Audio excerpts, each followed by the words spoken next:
جی سورہ حج کا رکوع نمبر 7 اور 17ویں پارے کا رکوع نمبر 14 حسب معمول مختصر گرامر لفظی ترجمے کے ساتھ پھر انشاءاللہ اس کی تفسیر ہوگی. ہم ترجمہ شروع کرتے ہیں. بسم اللہ الرحمن الرحیم. قل یا ایھا الناس، آپ کہہ دیجئے کہ اے لوگو، انما میں تو صرف، انا میں، لکم نذیر مبین تمہارے لیے صرف ایک ڈرانے والا ہوں واضح طور پر. فالذین آمنوا، پس جو لوگ ایمان لائے، وعاملوا الصالحات اور نیک اعمال کیے انہوں نے، لہم مغفرۃ ان کے لیے مغفرت ہے، ورزق کریم اور عزت کا رزق ہے ان کے لیے. والذین سعوا اور وہ لوگ جنہوں نے کوشش کی، دوڑ لگائی، یہاں کوشش کے معنی میں ہے سعی، فی آیاتنا ہماری آیات میں.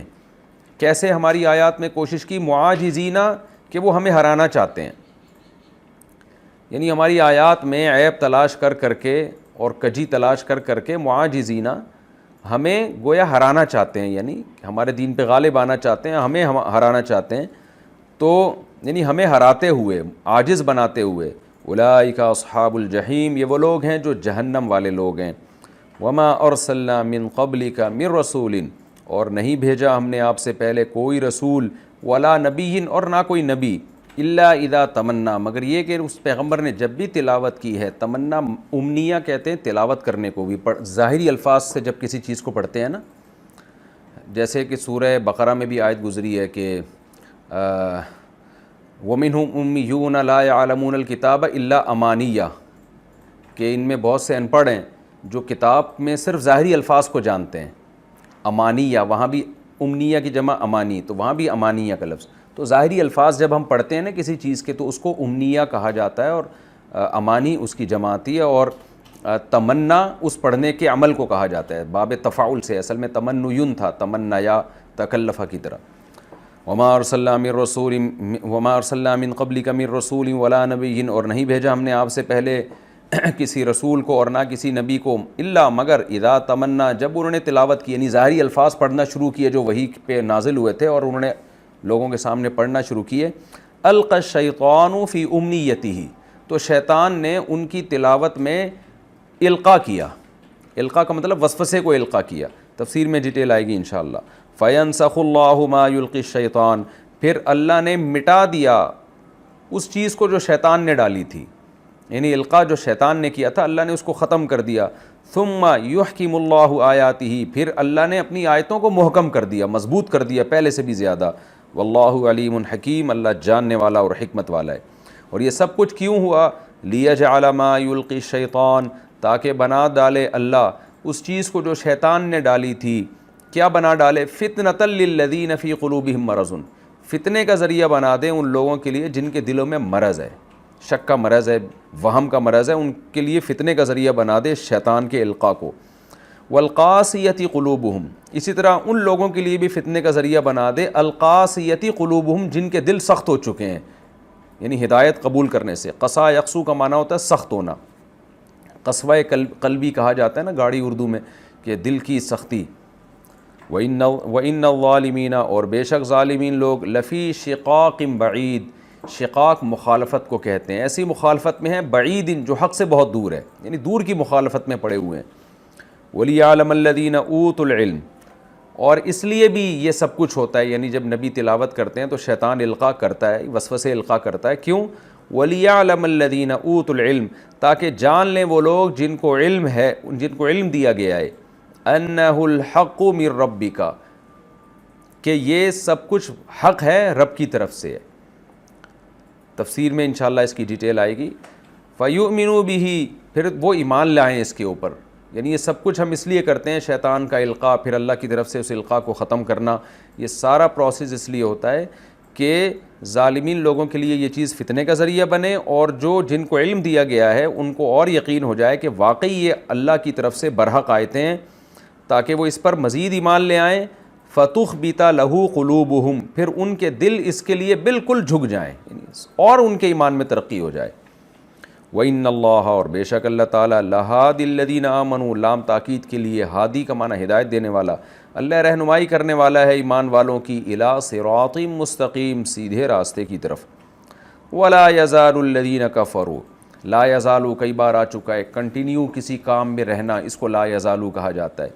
اور کنٹینیو مستقل رہیں گے کافر لوگ فی مریت منہ اس قرآن کی طرف سے شک میں، حتی تأتیہم الساعۃ بغتۃ یہاں تک کہ آ جائے ان کے پاس قیامت اچانک، او یاتیہم یا آ جائے عذاب یوم عقیم بانجھ دن کا عذاب۔ بانجھ کہتے ہیں اس عورت کو نا جس کے بچہ نہ ہو، تو بانجھ ہر اس چیز کو بھی کہا جاتا ہے جس میں خیر نہ ہو، یعنی خیر سے محروم دن، یعنی قیامت کا دن جو کافروں کے لیے خیر سے محروم ہوگا۔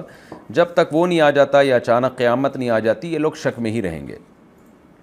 الملک یومئذ للہ بادشاہت جس دن ایسا ہوگا، یومئذ یعنی جس دن قیامت قائم ہوگی بادشاہت اللہ ہی کے لیے ہوگی، یحکم بینہم وہ اللہ ان سب کے درمیان فیصلہ کرے گا۔ فالذین آمنوا وعملوا الصالحات پس جو لوگ ایمان لائے اور نیک اعمال کیے، فی جنات النعیم وہ بہشت کے باغات میں ہوں گے، والذین کفروا اور جو لوگ کافر ہوئے، وکذبوا بآیاتنا اور انہوں نے ہماری آیات کو جھٹلایا، فاولئک لہم عذاب مہین پس یہ وہ لوگ ہوں گے جن کے لیے رسوا کرنے والا عذاب، مہین اہانت سے، توہین، مہین توہین اہانت یہ ایک ہی جیسے الفاظ ہیں، ایک ہی ان کا جو مادہ ہے اصل وہ ایک ہی ہے، تو رسوا کرنے والا ان کے لیے عذاب ہوگا۔ یہ ہمارا رکوع ترجمہ ہو گیا، اس کا ہم تفسیر کی طرف چلتے ہیں، یعنی سورہ حج کا رکوع نمبر 7 اور 14 اس کا کی تفسیر کی طرف چلتے ہیں ہم۔ پچھلے رکوع میں اللہ تعالیٰ نے جہاد کی اجازت دی، پھر گویا جو اسلام دشمن لوگ ہیں ان کو اللہ نے ڈرایا کہ غلبہ اسلام ہی کا ہوگا اور اللہ کا عذاب آئے گا، تو اسی مضمون کی تکمیل ہے اس رکوع میں۔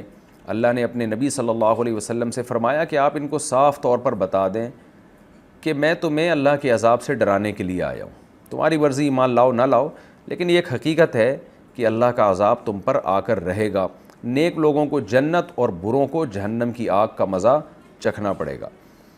قل یا ایھا الناس اے نبی آپ کہہ دیجئے اے لوگو، یہ بھی بڑی فضیلت والی آیت ہے کہ ساری دنیا کے سارے انسانوں کو نبی کے ذریعے خطاب کیا گیا ہے۔ نبی صلی اللہ علیہ وسلم نے فرمایا نا اللہ نے مجھے 7 باتوں میں پچھلے پیغمبروں پر فضیلت دی ہے، ان 7 باتوں میں ایک بات یہ بھی ہے کہ ہر پیغمبر ایک خاص قوم کی طرف آئے، اور اللہ نے مجھے ساری دنیا کے سارے انسانوں کی طرف بھیجا قیامت تک کے لیے۔ تو یہ جو پیغام ہے نا یا ایھا الناس، یہ نبی کے ذریعے پیغام اللہ نے ساری دنیا کے سارے انسانوں کو، آج بھی کوئی کافر جب یہ غیر مسلم یہ آیت پڑھے گا نا تو اس کو بھی اس سے خطاب ہو رہا ہے کہ اے نبی آپ ان کو بتا دیں میں سب کو ڈرانے کے لیے آیا ہوں۔ تو ہمارے نبی ساری دنیا کے ساری قوموں کے سارے انسانوں، مردوں عورتوں سب کے پیغمبر ہیں، اس لیے حکم دیا گیا قل یا ایھا الناس اے نبی آپ کہہ دیجئے اے انسانوں، انما انا لکم نذیر مبین میں تمہارے لیے صرف ڈرانے کے لیے آیا ہوں، تمہیں پیغام دوں گا اور چلا جاؤں گا۔ میرا موضوع یہ ہے، میڈیکل سائنس پیغمبر کا موضوع نہیں ہے، دنیا کی بزنس تجارت یہ پیغمبر کا موضوع نہیں ہے، پیغمبر کا موضوع ہے مقصد حیات بتانا، یہ بتانا کہ تم دنیا میں آئے کیوں ہو اور تم سے قیامت کے دن کن چیزوں کا سوال ہوگا، بس۔ باقی یہ ہماری ہے کہ ہم نے کھانا کیا ہے، کب سونا ہے، کب جاگنا ہے، یہ اسلام کا اصل ٹاپک نہیں ہے۔ آج لوگ ہر چیز کو طب نبوی سے جوڑ دیتے ہیں، پوری میڈیکل سائنس کی بنیادیں حکیموں نے کھڑی کر دی ہیں طب نبوی پر، یہ بالکل غلط ہے۔ تو نبی کی پوزیشن کیا ہے؟ وہ ہے انسانوں کو یہ بتانا کہ آخرت میں تم سے کن چیزوں کا سوال ہوگا۔ تو اے نبی ان سے کہہ دیجئے کہ اے لوگو انما انا لکم نذیر مبین میں تمہارے لیے صرف ڈرانے کے لیے ہوں۔ فالذین آمنوا تو اب کیا ہوگا؟ جو ایمان لائیں گے، وعاملوا الصالحات اور نیک اعمال کریں گے، یعنی 2 چیزوں پر نجات موقوف ہے۔ ان 2 چیزوں پہ پورے نہیں اترو گے تو پھر جہنم کی آگ ہے۔ وہ کیا ہے؟ ایمان، اپنا نظریہ درست کر لو خدا کے بارے میں، آسمانی کتابوں کے بارے میں، پیغمبر کے بارے میں، جس کو اصطلاح میں ایمان کہا جاتا ہے۔ ایک خدا کے وجود کے قائل ہو، توحید کے قائل ہو، پیغمبروں کو مانو تاکہ میسنجر آف گاڈ جو خدا کے میسنجر تھے ان کی تعلیمات کو فالو کرو، اور اعمال کو بھی درست کرو اپنے۔ تو فالذین آمنوا وعملوا الصالحات جو ایمان لائیں گے، نیک اعمال کریں گے، لہم مغفرۃ ان کے لیے مغفرت ہے۔ کیا مطلب؟ ان سے کچھ کوتاہیاں ہو بھی گئیں اللہ معاف کرے گا۔ ورزق کریم اور عزت کا رزق ہے ان کے لیے۔ والذین سعوا فی آیاتنا معاجزین اور جو لوگ کوشش کرتے ہیں ہماری آیات میں ہمیں ہرانے کے لیے، یعنی ہماری آیات میں عیب تلاش کرتے ہیں، عیب نہیں ہے لیکن جس کی طبیعت میں ٹیڑھا پن ہے، کجی ہے، وہ تو منفی چیز ہی یعنی وہ تو ہر مثبت چیز سے بھی منفی چیز نکال کے لے آتا ہے. تو جیسے کہ مشرکین نا کرتے رہتے تھے کچھ نہ کچھ اعتراض, تو اعتراض کرنے والوں کا تو منہ کبھی بند ہی نہیں ہوتا. تو اللہ کہتے ہیں, میں نے بتایا بار بار قرآن میں کہ قرآن یا تو کامیاب ترین لوگوں کا تذکرہ کرتا ہے یا ناکام ترین لوگوں کا. یعنی قرآن کی عادت ہے کہ درمیانے طبقے کو نہیں بیان کرتا. کامیابی میں ایکسٹریم لیول پہ جو کامیاب ہیں ان کو بیان کرے گا, یا ایکسٹریم لیول پہ جو ناکام ہیں. تو ایکسٹریم لیول پہ کامیاب وہی ہیں جو ایمان بھی ہو, نیک اعمال بھی ہوں, اور انتہائی درجے کے ناکام وہ ہیں جو کافر بھی ہوں اور اسلام دشمن بھی ہوں. تو اس لیے اللہ نے اسلام دشمنوں کا تذکرہ کیا کہ وہ لوگ جو ہماری آیات میں ہمیں ہرانے کے لیے یعنی اسلام کو مغلوب کرنے کی کوشش کرتے ہیں, اولئک اصحاب الجحیم, یہ جہنم والے لوگ ہیں. اب وہ کیا کیسے کرتے ہیں, آگے اللہ نے فرمایا وما ارسلنا من قبلک من رسول ولا نبی. ہوتا یہ ہے کہ نبی صلی اللہ علیہ وسلم پہ جب بھی آیات نازل ہوئیں, آپ کو پتہ ہے کہ جو پروپیگنڈا کرنے والے لوگ ہوتے ہیں نا, پوری بات کبھی نہیں سنتے. وہ ہمیشہ ادھوری بات سے ایک باطل چیز کی بنیاد رکھ کے پروپیگنڈا کرتے ہیں. تو مشرکین بھی یہی کیا کرتے تھے. جب قرآن کی کوئی آیت نازل ہوتی تو اس کے بارے میں ان کو کچھ اشکالات ہوتے, وہ فوراً یہ نہیں کہ نبی سے اس اشکال کا جواب پوچھیں, یا ہو سکتا ہے اگلی آیت میں اس اشکال کا جواب آ جائے, وہ فوراً اس پہ پروپیگنڈا شروع کر کے وسوسے پھیلانا شروع کر دیتے تھے. اور شیطان بھی ان کے دل میں وسوسے ڈالتا تھا کہ دیکھو اس آیت میں تو یہ ہے, یہ تو اس کا تو یہ مطلب ہے, اس کا تو یہ مطلب ہے. جیسے آج آپ دیکھا ہوگا بعض اسکالرس کا کام ہے کہ لوگوں کی عیب ہی تلاش کرتے رہنا ہر وقت بیٹھ کے, تو وہ مشرکین یہ کام کرتے تھے. تو اللہ نے بتایا کہ یہ کام بھی ہمیشہ سے ہوتا رہا ہے. جب بھی پیغمبروں پہ آیتیں نازل ہوتی ہیں, جب وہ پڑھ کے سناتے ہیں, تو جو بھی جن کے دلوں میں مرض ہوتا ہے نا, نفاق کا مرض یا شک کا مرض یا وہمی ہوتے ہیں, وہ شیطان ان کے دل میں وسوسے ڈالنے میں کامیاب ہو جاتا ہے. پھر اللہ تعالیٰ آیتیں نازل کر کے ان اشکالات جو ان کے دماغوں میں پیدا ہو رہے ہیں ان کا جواب دیتا ہے. تو جو ایمان والے لوگ ہیں ان کا ایمان اور زیادہ بڑھ جاتا ہے, اور جو بے ایمان لوگ ہیں وہ اس جواب کے بعد بھی مطمئن نہیں ہوتے. تو یہ نبی کو چونکہ اس عمل سے بہت تکلیف ہوتی تھی, تو اللہ نے نبی کو تسلی دی ہے کہ یہ بھی آپ کے ساتھ فرسٹ ٹائم نہیں ہو رہا, تمام پیغمبروں کے ساتھ ایسا ہوا ہے. تو اسی مضمون کو اللہ نے قرآن میں بیان کیا, وما ارسلنا من قبلک من رسول ولا نبی, کہ ہم نے کوئی پیغمبر آپ سے پہلے کوئی رسول یا نبی نہیں بھیجا, الا اذا تمنا, مگر جب بھی انہوں نے آیات کی تلاوت کی ہے, القى الشیطان فی امنیتہ, شیطان نے اپنا کام کیا اس تلاوت میں, القاء کیا. القاء کا مطلب وسوسے القاء کیے, یعنی اس تلاوت کے بیچ میں سامنے والے جو لوگ ہیں نا ان کے دلوں میں وسوسے ڈالے ہیں کہ اچھا اس کا تو یہ, اس سے تو یہ سب پتہ چل رہا ہے, یہ تو غلط بات ہو رہی ہے. جیسے کہ آپ جب کوئی اسپیچ کر رہے ہوتے ہیں تو جو نیوٹرل ہو کے بیٹھتے ہیں نا وہ آپ کی تقریر سے ان کو فائدہ ہوتا ہے, لیکن جو بغض لے کے بیٹھیں گے تو وہ ہر چیز میں کیڑے نکالتے رہیں گے. مجھے یاد ہے مسجد نبوی میں ایک عالم کا درس ہو رہا تھا, بڑا اچھا درس ہو رہا تھا, 2-4 لوگ شرارتی بیٹھے ہوئے, وہ کیا بات کر رہے, وہ بار بار کہہ رہے دیکھو انہوں نے جو نبی صلی اللہ علیہ وسلم کا نام لیا ہے نا, یہ بے احترامی سے نام لیا ہے, یہ اکرام نہیں کیا, تو یہ گستاخ رسول ہے. 2-4 بندے بیٹھ کے نا مسلسل یہی تبصرہ کیے جا رہے. میں سوچ رہا کہ یہ پوری تقریر میں نا ان کو بس کہیں درود شریف, وہ بیچارے مولانا صاحب درود شریف زبان سے ادا کرنا بھول گئے, یا کوئی لفظ ایسا بول دیا جو بہت اعلیٰ معیار کے احترام کے خلاف تھا, تو اس کو پکڑ کے بیٹھ رہے ہیں اور وہ پوری تقریر کو نہیں سن رہے. تو ایسے فسادی لوگ ہر جگہ ہوتے ہیں. ڈاکٹر ذاکر نائک کی جیسے ایک مثال ہے نا, انہوں نے ایک دفعہ اردو میں, وہ بہت زیادہ ماہر نہیں ہے, انہوں نے کہہ دیا کہ نبی صلی اللہ علیہ وسلم پر پتہ نہیں کیا لفظ کہہ دیے تھے, موت واقع ہوئی تھی یا کیا, تو وہ اس کو لوگوں نے اچھال لیا کہ دیکھو یہ تو گستاخ رسول ہے, تو جس کو نبی کی عظمت ہی جس کے دل میں نہ ہو وہ دین کا کیا کام کرے گا. تو یہ فسادی ہر دور میں ہوتے ہیں. تو قرآن میں بھی ایسے ہی کیا کرتے تھے. نبی صلی اللہ علیہ وسلم جب آیتیں پڑھ کے مشرکین کو سناتے تو وہ نیگیٹو سوچنا شروع کر دیتے. تو اللہ کہتے ہیں یہ شیطان ان کے دلوں میں القاء کرتا ہے, اور پھر اللہ اس شیطان کے وسوسوں کو دور کرنے کے لیے اپنی آیات کو محکم کرتا ہے. ان اشکالات کا جواب یا تو وحی کے ذریعے نازل کر دیتا ہے, یا پیغمبر خود ان اشکالات کا جواب دے دیتے ہیں.